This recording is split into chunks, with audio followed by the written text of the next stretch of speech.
Bharat skill પ્રશ્ન bank જેમાં આજનો ટોપિક નેમિંગ વર્ડ્સ એટલે કે નામકરણ શબ્દો જેમાં સૌથી પહેલા words that are used to name people, places, animals and things are ખાલી જગ્યા એટલે કે લોકો, સ્થાનો, પ્રાણીઓ અને વસ્તુઓને નામ આપવા માટે ઉપયોગમાં લેવાતા શબ્દો ખાલી જગ્યા છે. ઓપ્શન એ person, B table, C naming words, D key. અહીંયા સાચો જવાબ naming words.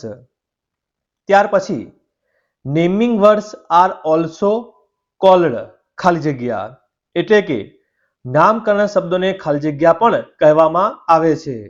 Option A noun, B verbs, C action, D pronouns. અહીંયા સાચો જવાબ noun. Bats fly during the night. In this sentence the word bat is ખાલી જગ્યા ચામાચીડિયા રાત્રે ઉડે છે. આ વાક્યમાં બેટ એટલે કે ચામાચીડિયા શબ્દ ખાલી જગ્યા છે. Option A a boring word, B an action word, C a cool word, D a naming word.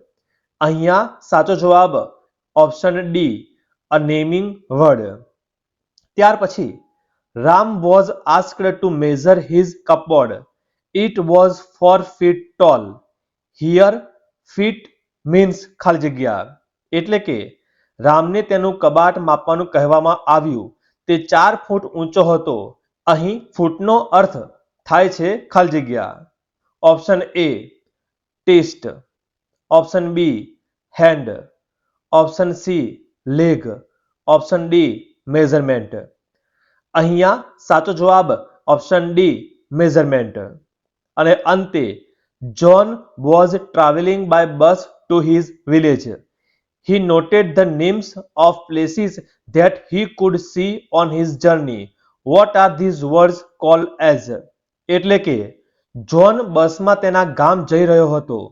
તેણે તે સ્થળોના નામ નોંધ્યા જે તેની મુસાફરીમાં જોઈ શકે છે. તો આ શબ્દોને શું કહેવાય છે?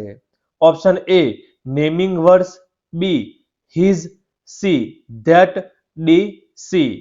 અહીંયા સાચો જવાબ નેમિંગ વર્ડ્સ ઓપ્શન એ. આવા જ ES સંલગ્ન તમામ પ્રશ્ન બેંકો માટે સબસ્ક્રાઇબ કરો. જલ્દી મળીશું નવા વિડીયોમાં.